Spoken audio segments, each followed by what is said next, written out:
ನನ್ನ ಹೆಸರು ಮಂಗಮ್ಮ ಅಂತೇಳಿ ಜಿಲ್ಲಾ ಪ್ರಧಾನ ಕಾರ್ಯದರ್ಶಿ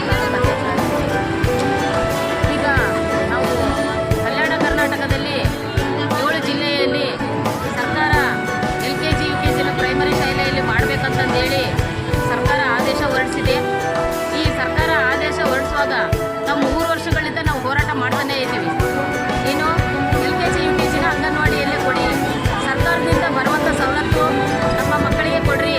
ಏನು ಪಾಠ್ಯ ಪುಸ್ತಕದಾಗಲಿ, ಬಟ್ಟೆ ಕೊಡೋದಾಗಲಿ, ಶೂ ಕೊಡೋದಾಗಲಿ, ಮಕ್ಕಳಿಗೆ ಸ್ಕಾಲರ್ಶಿಪ್ ಕೊಡೋದಾಗಲಿ, ಇವೆಲ್ಲ ಮಕ್ಕಳಿಗೆ ಕೊಟ್ಟು ಅಂಗನವಾಡಿಯಲ್ಲೇ LKG UKG ತೆಗಿಬೇಕಂತಂದೇಳಿ 3 ವರ್ಷದಿಂದ ನಾವು ಹೋರಾಟ ಮಾಡ್ತಾ ಇದ್ವಿ. ಆದ್ರೂ ಸರ್ಕಾರ ಎಲೆಕ್ಷನ್ ಮುಂದ್ಗಡೆ ನಮಗೆ ಗೃಹಲಕ್ಷ್ಮಿ ಅಂತಂದೇಳಿ ಸರ್ವೆ ಮಾಡೋದಕ್ಕೆ, BLO ಕೆಲಸ ಮಾಡೋದಕ್ಕೆ, ಇವೆಲ್ಲ ನಮಗೆ ಕೆಲಸಗಳು ಹಚ್ಚಿಬಿಟ್ಟು ಅಂಗನವಾಡಿಯಲ್ಲಿ ರೇಷನ್ ಕೊಡೋದಕ್ಕೆ, 15 ದಿನ ರಜೆ ಕೊಡೋದಕ್ಕೆ ನಮಗೆ ಇದೆಲ್ಲ ಕೆಲಸ ಹಚ್ಚಿಬಿಟ್ಟು ರಾತ್ರಿನೇ ಆದೇಶ ಹೊರಡಿಸಿದೆ ಸರ್ಕಾರ. ಹಾಗೆ ಗುಲ್ಬರ್ಗದಲ್ಲಿ ನಮ್ಮ ಸೋದರ ಸಂಘಟನೆಯವರು ಮತ್ತು ನಾವು ಎಲ್ಲ ಕಡೆ ನಾವು ಏನು ಮೆಮೊರಂಡಮ್ಗಳು ಕೊಟ್ಟಿದ್ದೀವಿ.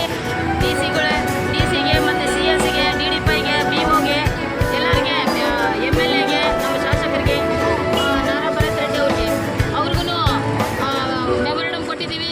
ಕೊಟ್ಟರೂ ಸಹ ಸರ್ಕಾರ ತಾತ್ಕಾಲಿಕ ತಡೆ ಹಿಡಿತೀವಿ ಅಂತಂದೇಳಿ ತಡೆ ಹಿಡಿದು ದಿಢೀರ್ ಅಂತಂದೇಳಿ ಮತ್ತೆ 11ನೇ ತಾರೀಕಿಗೆ ಮತ್ತೆ ಆದೇಶ ಹೊರಡಿಸಿದೆ.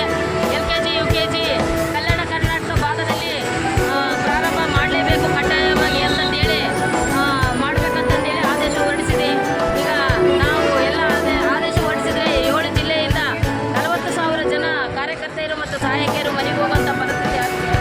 ಹಾಗಾಗಿ ಮುಂದಿನ ದಿನಗಳಲ್ಲಿ ನಮ್ಮ ಸರ್ಕಾರಕ್ಕೆ ಎಚ್ಚರ ಕೊಡೋದೇನೆಂದರೆ, ಈಗ ನಾವು ಅನಿರ್ದಿಷ್ಟ ಹೋರಾಟ ಮಾಡ್ತಾ ಇದ್ದೀವಿ ಜಿಲ್ಲಾದ್ಯಂತ. ನಾವು ಬಳ್ಳಾರಿ ಜಿಲ್ಲೆಯಲ್ಲಿ ಮುಂದಿನ ದಿನಗಳಲ್ಲಿ ಇದನ್ನು ಹಿಂಪಡೆದಿಲ್ಲ ಅಂತಂದರೆ ಈ ಸರ್ಕಾರಕ್ಕೆ ಎಚ್ಚರ ಕೊಡೋದು, ನಾವು ಮತ್ತೆ ಬೆಂಗಳೂರು ಜನ ಬಂದು ರಾಜ್ಯಾದ್ಯಂತ ಹೋರಾಟ ಮಾಡಬೇಕಾಗ್ತದೆ. ಮುಂದಿನ ದಿನಗಳಲ್ಲಿ ಉಗ್ರ ಹೋರಾಟ ಮಾಡಿ ಮುಂದಿನ ದಿನಗಳಲ್ಲಿ ಸರ್ಕಾರಕ್ಕೆ ಎಚ್ಚರ ಕೊಡಬೇಕಂತಂದೇಳಿ ನಮ್ಮ ಸಂಘಟನೆ ತೀರ್ಮಾನ, AITC ಸಂಘಟನೆ. ನನ್ನ ಹೆಸರು ಮಂಗಮ್ಮ ಅಂತೇಳಿ ಜಿಲ್ಲಾ ಪ್ರಧಾನ ಕಾರ್ಯದರ್ಶಿ.